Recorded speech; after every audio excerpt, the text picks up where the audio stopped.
রমজানে চাহিদার চেয়ে ৮৯,০০০ টন বেশি সয়াবিন তেল আমদানি হয়েছে। তারপরও বাজারে সহসাই মিলছে না পর্যাপ্ত ভোজ্য তেল। একে খুচরা ব্যবসায়ীদের বাড়তি মুনাফার কারসাজি বলছেন ভোক্তা অধিদপ্তরের মহাপরিচালক। বৃহস্পতিবার নিত্যপণ্যের বাজার নিয়ন্ত্রণ পরিকল্পনা নিয়ে সংবাদ সম্মেলনে এসব কথা জানান তিনি। বেশ কিছুদিন ধরেই বাজারে বোতলজাত সয়াবিন তেলের সংকট। গত নভেম্বরে সংকট তীব্র হলে ডিসেম্বরে প্রতি লিটার ৮ টাকা বাড়ানো সহ শুল্ক কর কমানো হয়। তারপরেও কাটেনি সংকট। রোজার আগে আবারও বাজারে ভোজ্য তেলের সংকট। রাজধানীর বাজারে মিলছে না পর্যাপ্ত সয়াবিন তেল।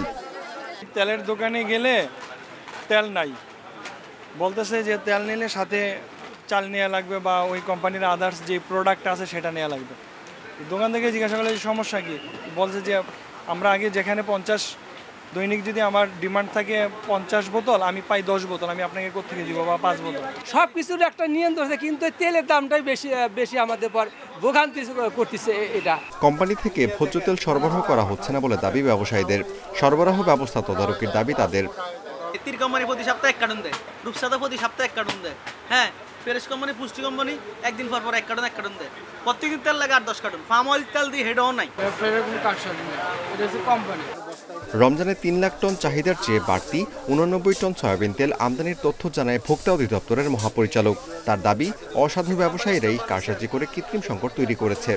প্রত্যেক খুচরা বিক্রেতা সামনে সামান্য কিছু তেল রেখেছেন, পরবর্তীতে দেখা গেল পেছনে তারা তেলের মজুদটা রেখে দিয়েছে। এখন এটা তো আপনাদের বা আমাদের কারো কাম্য নয়। তো সেই ক্ষেত্রে আমি আবারও পাঠিয়েছি। এখন তারা শান্তিনগরে এবং রোজার পণ্য খেজুর, ছোলা, ফল ও মশলা জাতীয় পণ্যের পর্যাপ্ত সরবরাহ আছে বলে জানিয়েছে জাতীয় ভোক্তা অধিকার সংরক্ষণ অধিদপ্তর। Amirul Islam, independent news, Dhaka.